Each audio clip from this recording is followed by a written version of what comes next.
Cam and Alex are with me. Good morning, guys. Morning, Ryan. Right, we'll start with the ABs. Cam. Yeah, it wasn't good. It's like someone took the batteries out at half time and they went into sleep mode. Yeah, pretty much. It was the worst 40 minutes I've seen the All Blacks play in my lifetime. Nothing worked for them. I guess the only positive they can take is that the same thing happened to South Africa a few weeks ago and they lost to Australia, and they're still in a chance to win the Rugby Championship. A few weeks' time, 3 weeks' time, they could be lifting the trophy and this will be forgotten, but not very good. So the worst that we played, do you reckon, Alex, it was the best the Box have ever played? That's what the Box was saying on Saturday night. It's the best they've played against New Zealand, which is what they'll regard as their fiercest opponent. So yeah, you'd probably say that.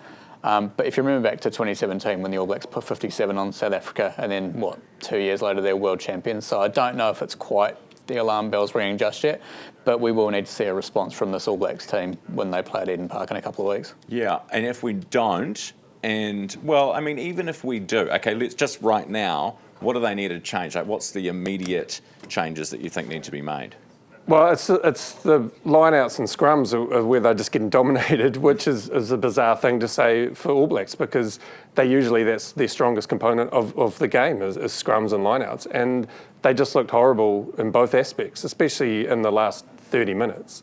Brodie McAllister didn't do well at all thrown into lineouts, and the scrum was going backwards for the second straight week. So that's obviously the biggest concern because that's a huge part of the game. And Fabian Holland should have been in there sooner, maybe. Big, tall, giant, Who do you drop, the captain or Tupou Vai, the player of the year? Very good question. Hey, let's talk about the Wars. Yeah. So I changed channel just for like 5 minutes to catch the end of that. It was a bit sad, but it is the Panthers.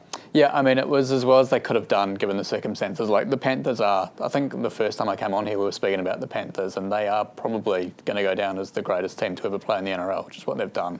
They've played in the last 5 grand finals. They've won 4 of them. The Warriors sort of wind came out of the sails when they lost Mitch Barnett, they lost Luke Metcalf. Before the season, they lost Tohu Harris, they lost Sean Johnson, Eden Fanua-Blake. They lost Dylan Walker 2 games into the season, so he can go and join Parramatta. So I think you probably would give this season a pass mark, given they didn't really have too much of a business being a finals team in the state they're in now.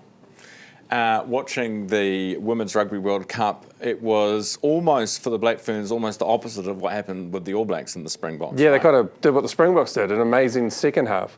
So the South Africans just dominated them, like 80% of possession. I think Black Ferns made like 181 tackles, and then it just all flicked in the second half. I think they said Coach Alan Bunting gave them a good rack up, and then suddenly they scored 3 tries within 9 minutes, and it was pretty much all over. Now they play Canada, a team number 2 in the world. They beat the Black Ferns last year and they drew earlier this year.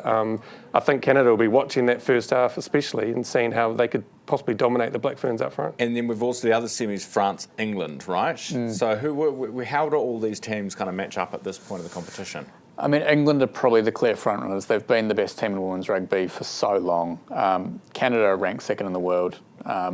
So you probably say World Rugby won a Canada-England final.